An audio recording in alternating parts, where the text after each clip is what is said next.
On va parler aujourd'hui du mouvement des agriculteurs. Alors vous n'êtes pas passé à côté, j'ai pas tout traité sur la chaîne parce que j'avais malheureusement pas mon matos à ce moment-là et donc je pouvais pas tellement faire de live pour le traiter.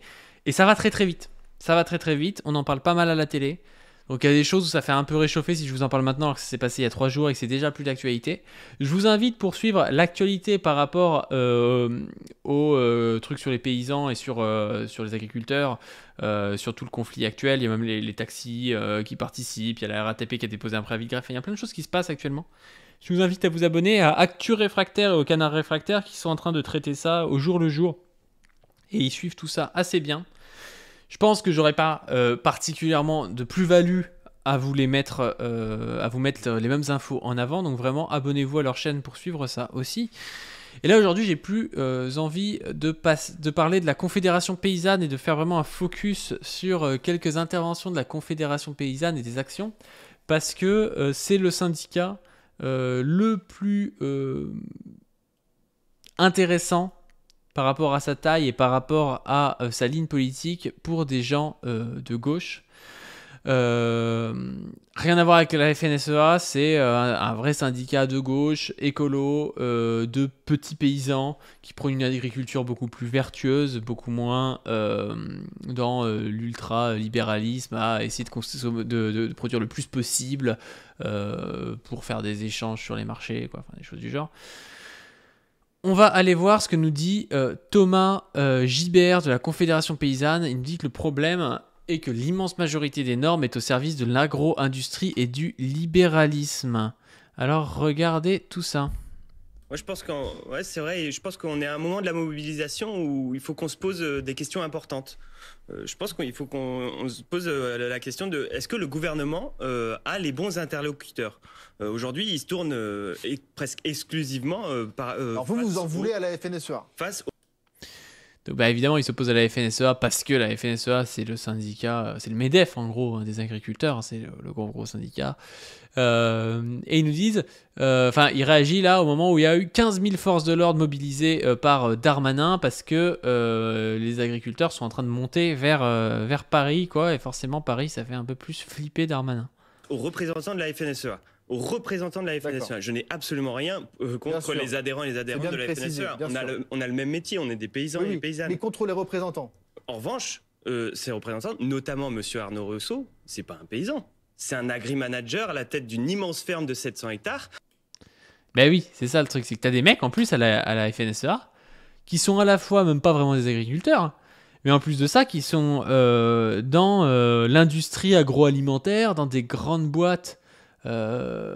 C'est des trucs de dingue, quoi. C'est des trucs de dingue. C'est pas du tout. Il n'y a aucun rapport entre un petit paysan qu'on pourrait mettre dans une classe un peu de personnes qui se font pomper leur travail et tout et qui gagnent rien, et des gros mecs qui dirigent des boîtes d'agroalimentaire, qui essaient de faire baisser les prix et la qualité des aliments pour payer moins cher, pour faire plus de profit. Ça n'a rien à voir, quoi. Président du groupe Avril, grand groupe industriel. Et donc, il a bâti sa fortune sur la spéculation des matières premières agricoles. Donc, son intérêt à lui personnel, qu'est-ce que c'est ? C'est que le libre-échange perdure. Après, c'est lui aussi qui appelle à poursuivre le mouvement, donc il joue le jeu aussi. Mais attendez... Ça, c'est la douille. C'est qu'il appelle à poursuivre le mouvement parce que lui, il a des intérêts particuliers dans cette histoire-là, où il subit la crise du capitalisme. On l'a expliqué, et allez voir pour se faire notre vidéo avec Position Revue où on parle des agriculteurs. Ça dure 1h20, mais vraiment on est plus précis théoriquement. Voilà, la FNSEA et les gros agriculteurs n'ont pas les mêmes intérêts que les petits agriculteurs. Eux, leur intérêt, c'est évidemment de faire plus de profit avec, par exemple, l'électricité qui serait un peu moins chère, avec le droit d'utiliser tous les pesticides qu'ils veulent. Donc ils sont contre les normes. Ils sont aussi un peu impactés par l'inflation. Ils sont pour pouvoir employer des mecs le moins cher possible, des sans-papiers, des trucs comme ça. À côté de ça, Thomas Gibert et la Confédération paysanne, c'est plus des gens qui sont contre toute la dynamique de libre-échange au niveau européen qui casse l'agriculture paysanne locale française, mais qui ne sont pas forcément contre le fait d'interdire certains pesticides ou certains produits polluants qui permettent de produire plus au détriment de la qualité et parfois de la vie des agriculteurs et des consommateurs. C'est pour ça qu'on n'obtient rien sur le revenu de concret.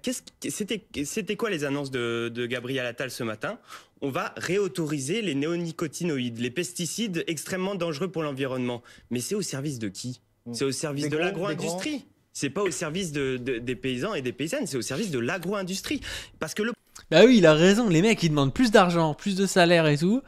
Et on leur dit, ouais, vous avez le droit d'utiliser un truc que de toute façon, ils ont pas envie d'utiliser. Ils préféraient que personne ait le droit d'utiliser ce truc-là, parce que si c'est autorisé, ils vont être concurrencés par les gros, quoi. Par contre, si c'est interdit, les gros n'auront plus le droit d'utiliser ce truc-là, que de toute façon les petits n'utilisent pas forcément.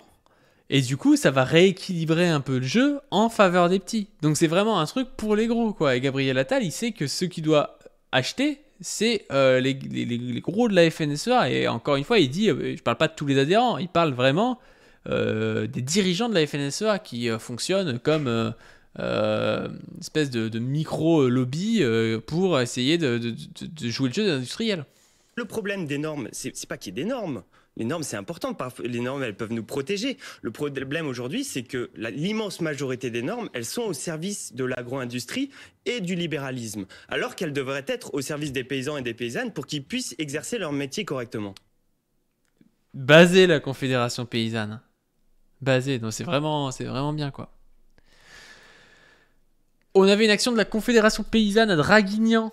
Là, c'était quoi? C'était le 25 janvier. Mobilise 600 brebis et des tracteurs pour exiger des prix rémunérateurs et la fin des accords de libre-échange, loin des revendications de l'ultralibéral FNSEA et proche de celles qui subissent l'hyper-industrialisation de l'agriculture. Moi, ça me fume parce que quand ils se mobilisent, ça prend tout de suite énormément de place sur la route et tout, et tu peux rien faire en fait. Tu peux rien faire quand t'as 600 brebis devant toi et t'as des tracteurs, tu peux strictement rien faire.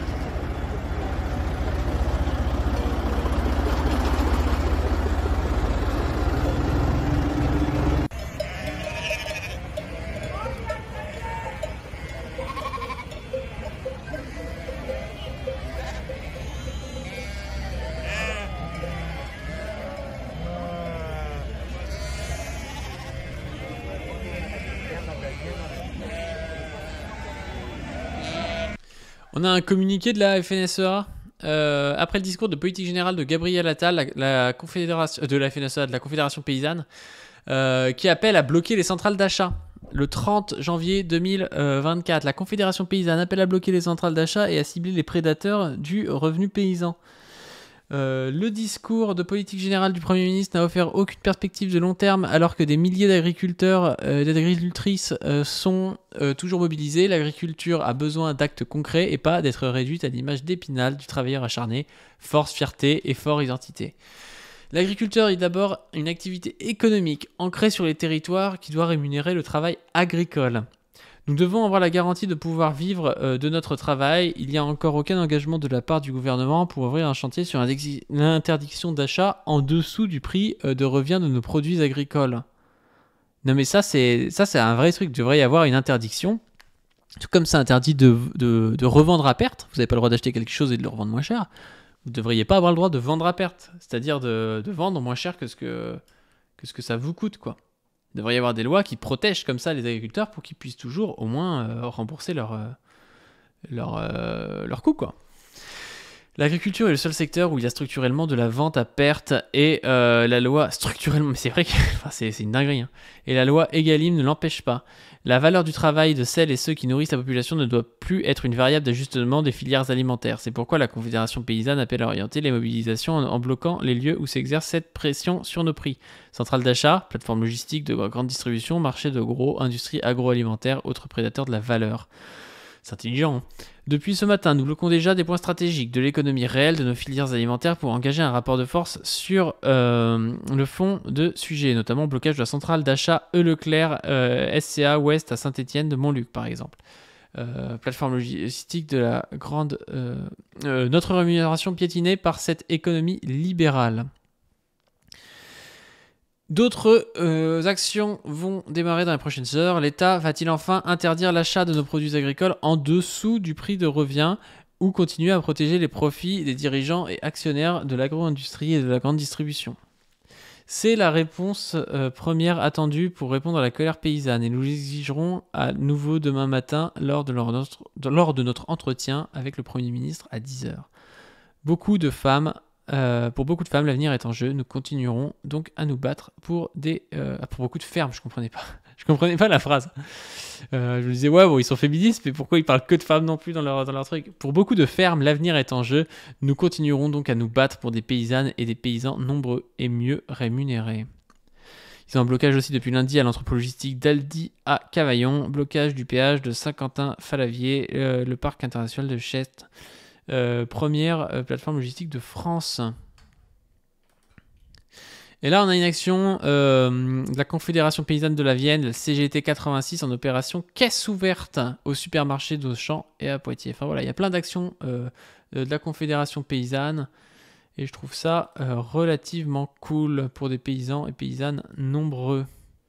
Ce serait cool que j'en interviewe un d'ailleurs. Il faudrait que je chope quelqu'un de la Confédération Paysanne si vous en connaissez.